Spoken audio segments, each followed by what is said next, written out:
Namaste and welcome to class. And thank you so much for sitting with me with your undivided attention. And we are here in the peninsula of Gaspé and Canada in a retreat. So undescribable beauty. I wish each of you will be with me in this retreat. But regardless, today's lesson we are going to talk about resonance, how you communicate and transmit your resonance, and how that can form your reality, how you own what you speak internally and externally can change the way you see yourself and the way that you relate and the way that you see the world. So let's start by defining what is your source of communication.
Most of your power is in the resonance, and there are three types of resonance.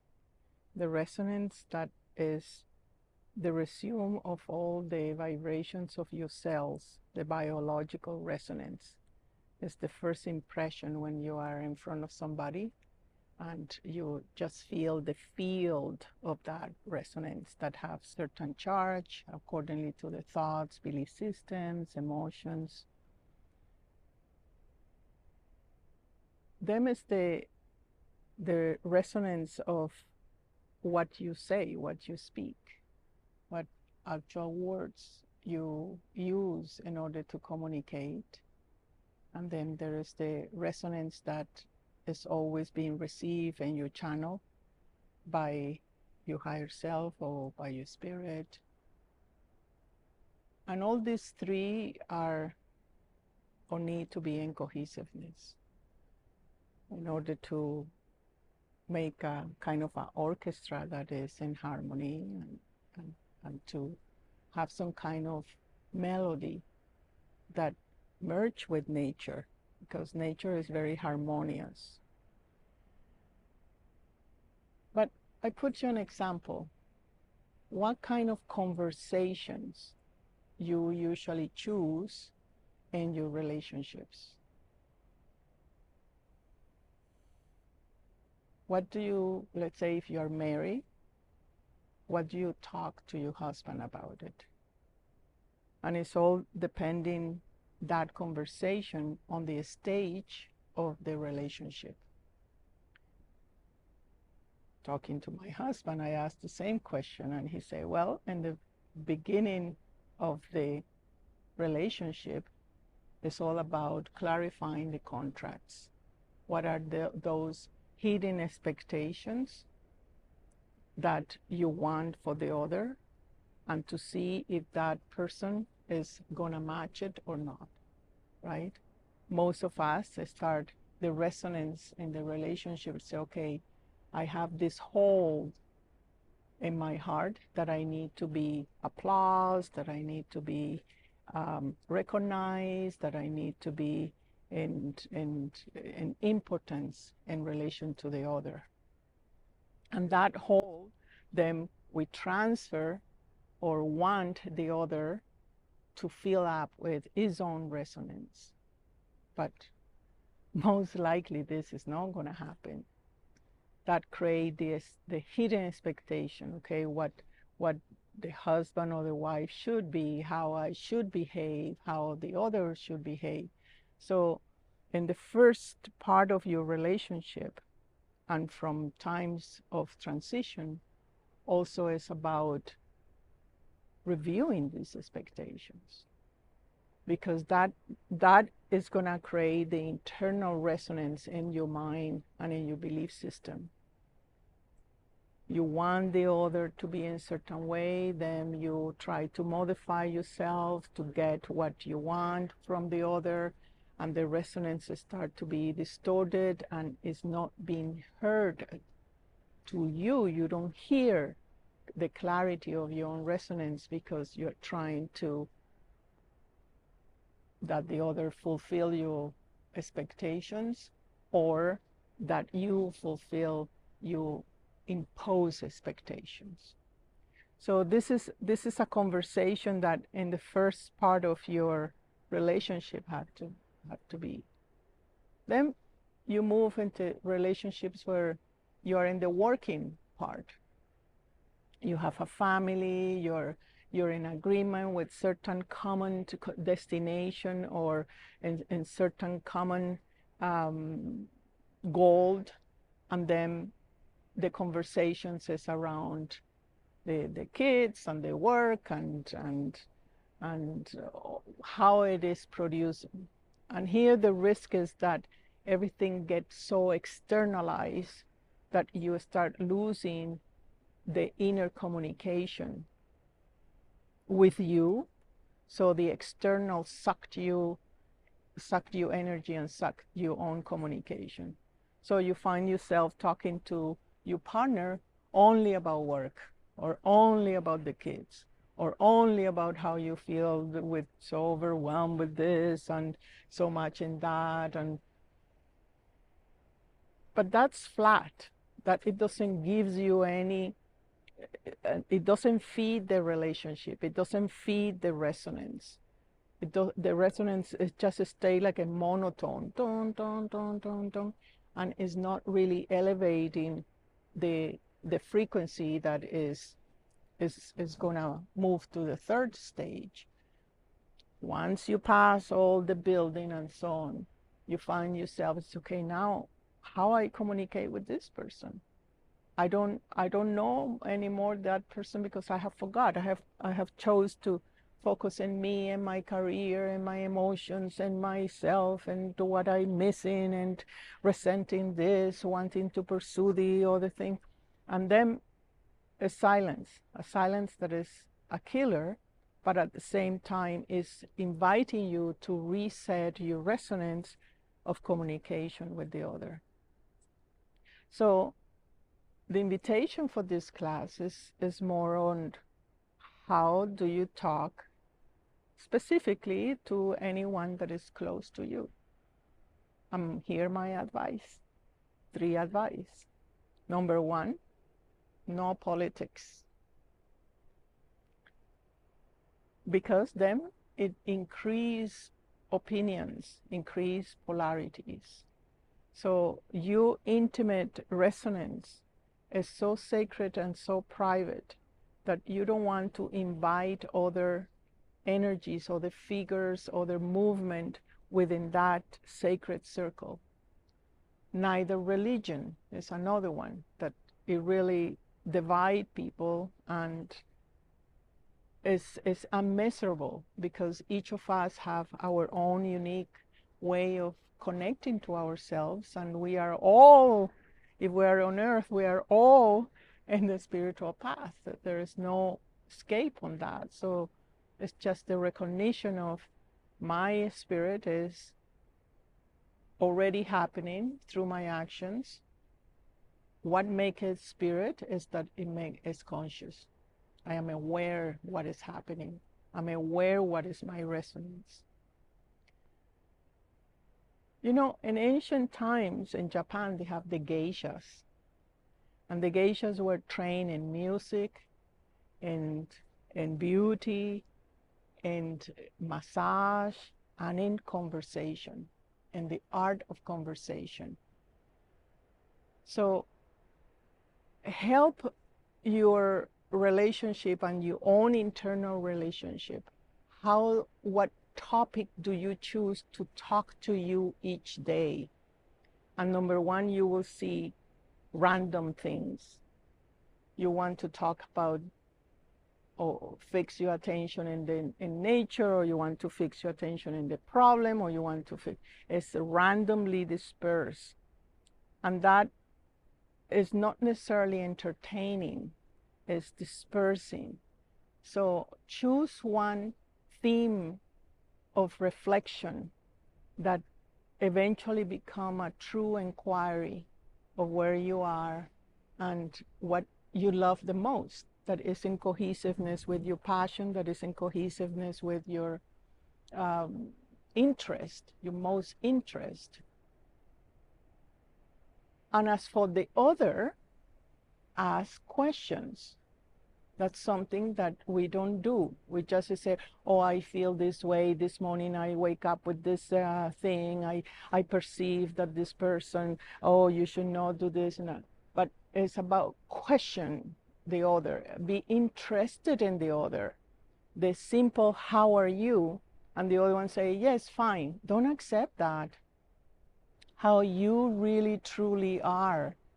Then you are constantly every day upgrading and not taking the other for granted. So the other one feel observed, the other one feel embraced. And it's not about digging, because women have this tendency of digging. So how are you and why you're feeling this way? And, you know, and no, it's about opening the space for the other person to be heard. Whatever it comes, you don't need to consult, you don't need to analyze, you don't need to direct it, you don't need to evaluate it, you don't need to make it part of your world either. It's the other person having an experience and you're just listening. That's the more fundamental, solid part of any communication. And is listen to you. What is it you today? What resonance you are preferring to animate, and let the other observe what is the resonance that he or she prefers to animate. And this is especially for children, when we are growing children, that let the children be observed of what is the resonance, so you can direct the education accordingly to what he is giving or what she is giving to you, rather than say, oh, this is how I think it should be, and then I impose something. But the new persons with the new earth is vibrating very differently. And we need to adapt, and we need to observe, and we need to have a conversation, right? So imagine yourself in a cafe, maybe in the nice part of the world where they have the strudels. We like Vienna for that, with nice coffee, and you just sit and converse. What you will talk about, what it will be the theme that you will put on the table, right? The same way, imagine that the TV and the social media, you're constantly inviting people, assassins, dramas, all the characters in movies. You're inviting it to your bed. You watch TV in bed. You're going to sleep with that resonance. You're going to sleep with that with that conversation, right? So just select with virtually or not who you're speaking with and what are you speaking with. Now, why this is important? Number one, because this determines the type of frequency that you are going to emanate. And with that, you're going to match the higher frequency or the collective frequency. With the higher frequency, you're able to construct something that is in pulsation of being invented, in pulsation of being recorded, in pulsation of being expressed. That's the new earth, the new consciousness. What is new consciousness? To be fully aware of where you are, what is your potential, and what is the resonance of your communication, inwardly and outwardly. It's not something that it would change outside. No, the new earth is simply the acceptance of higher frequency in your system and your biology.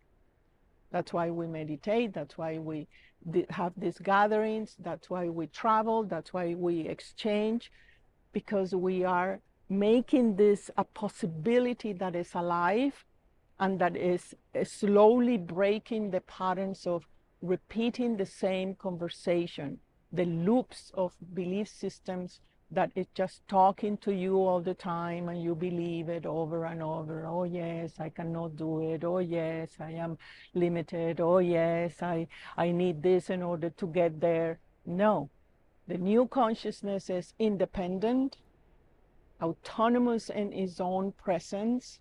It communicates clearly and sharply its own presence. It uplifts your most desires of passion and explanation of yourself in front of the other one, and it has a good quality of fraternity, where you are not evaluating anybody, you are not directing anybody, you are just simply observing and interacting joyfully with the different kinds of patterns that is in front of you, right? Finally, I'll say that most of our communication is about where you want to be. It's about the future. And the other conversation is repairing your past. Delete that. Just delete that. This is not going to take you to the harmony of your heart. And it totally sealed you up in front of the other. Immediately brings you into a state of isolation and in a state of ego sense. What can I do to achieve what I'm missing? And you bite that new thing, like manifest anything. This is not. Yes, you can choose certain things, but you have a karmic trade. You need to respond to a conversation already existing that you are carrying, and you need to interact. You need to converse positively, daily, and consciously. So as a homework, just take these 7 days until next lesson and see what is the theme of conversation that you choose. Is it descriptive? Right? Like, oh, look at this beautiful cloud and the ocean, and you kind of ground the other in the environment. You're describing something. Are you exercising more of the pleasure? What do you like this food? Do you know what I put in this food, this and that? It could be so simple, and it's simple, the conversation, to bring you in the moments and in the present moment, and to invite the other to share your joy, to share you don't need to, mentalize the conversation. You need to activate your heart, to talk heart to heart every moment. So hopefully this is helpful, and we open the space for answer and questions, or questions and answers. And for the ones out there, I'll see you next week. Namaste.